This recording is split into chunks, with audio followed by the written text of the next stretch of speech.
there is a spot on the carpet. You know the one. Maybe the dog had an accident. Maybe a child knocked over a cup of grape juice.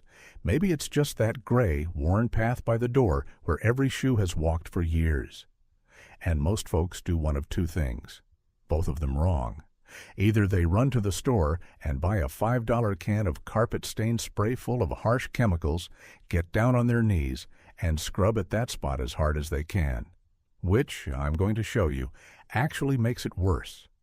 Or they rent a big machine and soak the whole carpet through, which can leave it wet for days and grow mold down in the padding where you can't see it. Today, I'm going to show you the old, plain, gentle way to clean carpets and lift stains with two cheap things you already have in your kitchen: baking soda and plain white vinegar, and a little dish soap. And just as important, I am going to teach you the few rules that make the difference between a clean carpet and a ruined one, the right amount to use, the one motion you must never do, and the mistake that grows mold. Get these right, and you'll keep your carpets fresh for pennies. Here is the first truth, and it's the one that surprises people. The most important tool for a clean carpet is not a cleaner at all. It's your vacuum and its blotting, not scrubbing. Most of what makes a carpet look dirty and wear out fast is dry grit, fine sand and soil tracked in on shoes, sitting down in the fibers, grinding against them like sandpaper every time you walk across. No spray cleans that, only vacuuming lifts it out. And when you do have a spill, the instinct everyone has, to scrub hard at it, is exactly the wrong move, because scrubbing drives the stain deeper into the carpet and down into the padding, frays and flattens the fibers so that spot looks worn forever, and on a fresh spill it just spreads the mess wider. The right motion is to blot, to press a clean cloth down, lift and press again, lifting the stain up and out instead of grinding it in. Vacuum the dry dirt, blot the wet spills. If you learn nothing else today, learn those two. My name is Eli Zook. I am Amish, and I keep house and home here among plain folk in Lancaster County in Pennsylvania, where a good rug or a stretch of carpet is meant to last for many years and gets cared for, not replaced. We do not have a cabinet full of bright spray bottles.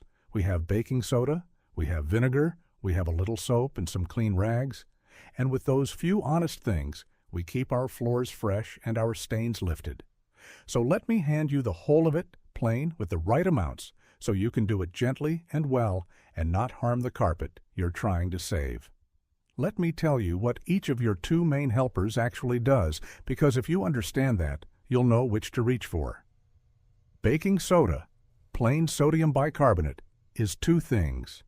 It is an absorbent, meaning it soaks up moisture and grease, and it is an odor neutralizer, meaning it actually cancels out sour and musty smells rather than just covering them. What baking soda is not is a detergent. It does not dissolve grease the way soap does, it does not break down colored dyes, and it does not disinfect. So baking soda is your tool for fresh spills, for soaking up grease, and above all, for odors. White vinegar, and it must be plain white vinegar, never apple cider or any colored kind, because those have pigments that can stain a light carpet worse than what you started with. White vinegar is a mild acid, and it cuts through residues and freshens, and it's a gentle, natural disinfectant. And a few drops of plain dish soap is your true grease cutter for a greasy stain. 3 humble things, each with its own job. Now I want to take a moment, because this is the part that matters most, and it is the single rule that protects your carpet from real harm. Do not over-wet it. This is the most common and the most damaging mistake folks make, far worse than any stain. When you soak a carpet, pour cleaner on heavy, or run a soaking machine over it, the water goes down past the fibers, through the backing, and into the padding underneath, where the air never reaches it and it cannot dry. And down there, in the dark and the damp, mold and mildew grow, and they bring a sour smell that no amount of cleaning on top will fix, and they can rot the carpet and harm the air you breathe. So the rule is, always use the least liquid that will do the job. Mist, Don't pour. Damp, never soaked. And whenever you've cleaned a wet spot, you dry it all the way down. Blot up every bit of moisture you can with dry cloths. Then put a fan blowing right on it and open a window until it is bone dry to the touch, even down deep. A little cleaner, dried fast, cleans beautifully. A soaked carpet left damp is ruined from below. Remember that above everything. So let me give you the methods, and I'll start with the everyday freshening, the simplest thing there is. Your carpet smells a little stale, a little doggy, a little shut up all winter. Here's all you do. First, vacuum it well to get the dry grit up. Then, take plain baking soda and sprinkle a thin, even light layer all across the carpet. Thin, like a dusting of snow. Not a heavy drift, because too much is hard to get back out. Let it sit at least 30 minutes. If the smell is strong, leave it for several hours or even overnight. The baking soda draws the odor right up out of the fibers and neutralizes it. Then vacuum it all up, thoroughly, going over it more than once, until no white powder is left down in the pile. That's it. A whole room deodorizing for the cost of a little baking soda, no perfume sprays, no chemicals, perfectly safe around children and animals. Now the spot treatment for an actual stain, and here the order and the gentleness are everything. The very first step with any fresh spill is to blot up as much as you can before you put anything on it. Take a clean white cloth or white paper towel, white so no dye transfers from the cloth into your carpet, and press it down on the spill, lift, fold to a clean spot. Press again, working from the outside of the stain inward so you don't spread it. For a thick or solid mess, gently scrape up the solids first with a spoon or a dull knife. Get up everything you can by blotting before any liquid touches it. Then, for most ordinary stains, you make a gentle solution. Mix white vinegar and warm water in equal parts, 1 part to 1 part, in a spray bottle. For a small spot, a couple of tablespoons of each is plenty. And before you ever put it on the stain itself, test it. Spray a little on a hidden corner of the carpet, in a closet, under a chair. And wait a few minutes to be sure it doesn't fade or harm the color, because some carpets, especially wool and the natural fibers, are sensitive to acid. Once you've tested, lightly mist the stain. Mist, remember, don't soak. Let it sit a minute or two to loosen the stain, and then blot, blot, blot with your clean white cloth, lifting the stain up into the cloth. Repeat the misting and blotting as many times as it takes. For the deodorizing finish, you can sprinkle a little baking soda over the dampened spot, let it dry, and vacuum it up. The soda lifts the last of it and takes any smell with it. Mist, blot, sprinkle, dry, vacuum. Gentle every time. Now let me give you the specific stains, because different messes need different handling, and getting this right is the difference between gone and set forever. For a greasy or oily stain, cooking oil, butter, a lotion, do not wet it. Instead, sprinkle dry baking soda right on it, thick, and leave it to soak up the grease for 15 minutes or more, then vacuum, and follow with a little dish soap solution, about a teaspoon of plain dish soap, in a cup of warm water, blot it on, and then blot it off. For a protein stain, and this is important, blood or vomit or anything from the body, you must use cold water, never warm or hot, because heat cooks the protein and sets the stain permanently into the fibers. Blot blood with cold water. A little hydrogen peroxide dabbed on with a cloth will lift it, but test first because peroxide can lighten some carpets. For red wine or grape juice, blot up the excess, pour a little cold water on to dilute it and blot again, then make a paste of baking soda. About 3 parts baking soda to 1 part water, thick like a batter. Spread it over the stain, let it dry completely, and vacuum it up. For chewing gum, hold an ice cube on it until it's hard and brittle, then scrape it off with a dull knife. And for everyday dirt and most food spills, that teaspoon of dish soap in a cup of warm water, blotted on and blotted off, and then rinsed by blotting with plain water, handles most of it. Let me now name the mistakes plainly, because every one of these I've seen ruin a carpet. The first and the worst, overwetting. Soaking the carpet grows mold in the padding. Use the least liquid. Dry it fully. The second, scrubbing and rubbing. It drives the stain deep, frays the fibers, and spreads the mess. Always blot, never scrub. The third, using hot water on blood or other protein stains which sets them forever. Use cold. The fourth, using colored vinegar or a colored cloth which can transfer dye and stain the carpet worse. Only plain white vinegar and white cloths. And the fifth, leaving baking soda powder down in the carpet because you didn't vacuum it out well enough, which leaves white marks and dulls the pile. Always vacuum it fully once it's dry, going over it several times.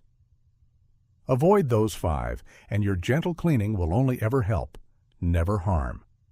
Now I have to be honest with you about the limits, because I won't promise you a miracle these humble things can't deliver. Baking soda and vinegar are wonderful for fresh spills, for everyday dirt, and especially for odors, but they are surface helpers, not deep extractors. They will not always lift an old, dried, set-in stain that has bonded to the fibers, that you may only lighten. They will not break down a true dye stain, and they will not fix deep pet urine contamination, because when an animal soaks a spot again and again, the urine goes down into the padding and even the subfloor, and the smell lives down there where baking soda on top can never reach it. For deep urine, you need a proper enzyme cleaner, which actually digests the odor source, and sometimes you need a professional with an extraction machine that injects and immediately sucks the water back out. That's different from soaking. Know the difference. For fresh spills and freshening, your kitchen does the job. For deep set or deep soak trouble, reach for an enzyme cleaner or a professional, and don't keep soaking it yourself. And the best cleaning of all is the cleaning you don't have to do. So let me give you the prevention, which is mostly free. Take your shoes off at the door and keep a mat there to catch the grit before it ever reaches the carpet. Vacuum the high traffic paths often. That grit is what wears a carpet gray and thin. And the golden rule of stains. Get to a spill the moment it happens, while it's still wet and sitting on top, before it dries and bonds and soaks down. A spill blotted in the first minute comes up easy. The same spill found the next morning may never fully leave. Quick and gentle beats hard and late, every time. Now think for a plain moment about what's really being sold to you in that carpet care aisle. There's a whole wall of brightly colored sprays and powders and foams, each one promising to be the miracle for your particular stain, each one full of chemicals you can't pronounce, and each one costing several dollars for a job that a 10-cent sprinkle of baking soda and a splash of vinegar does as well, or better. And then there's the bigger sell, that your carpet is just too far gone, and you ought to rent the big machine or buy new carpet altogether. But the plain truth is that most carpets aren't worn out. They're just full of grit that was never vacuumed and stains that were scrubbed instead of blotted. There's no company that profits from telling you that your vacuum, a box of baking soda, and a bottle of white vinegar will keep your carpet good for years. So the simple knowledge got buried under the bright bottles. They didn't give us cleaner carpets. They sold us sprays and machines and let us forget that a little baking soda, a little vinegar, gentle blotting, and dry, bone dry, is nearly all a carpet ever needs. So here is what I want you to do this week. Take that spot that's been bothering you, and first, before anything, just vacuum the whole room well and see how much better it already looks with the grit gone. Then tackle the spot the gentle way. Blot up anything wet, mist it with equal parts white vinegar and water that you've tested in a hidden corner first. Blot it with a clean white cloth from the outside in, sprinkle a little baking soda, let it dry all the way, and vacuum it up. Use the least liquid you can and dry it fully with a fan. And for the whole room, give it the baking soda freshening, a thin layer, 30 minutes, vacuumed up clean. Stand back and breathe it in, fresh and clean, and know you did it for pennies and harmed nothing. Once you've seen how well the gentle old way works, you'll never scrub at a stain or soak a carpet again. Tell me down in the comments below, What's the worst stain you've ever gotten out, and what did you use? And did your parents or grandparents keep the carpets and rugs fresh with baking soda and vinegar the old way? I read every comment, and the plain house wisdom you all share is the very reason I keep making these. And next time, I'm going to show you how to freshen and clean your mattress the same gentle way, to pull the moisture, the dust, and the odors right out of it with baking soda. Because you spend a third of your life on it, and it deserves the same honest care. So until then, vacuum the grit, blot don't scrub, use white vinegar and the least water you can, dry it, bone dry, and remember that the people who kept their homes clean with their own two hands knew things we are only just now starting to remember.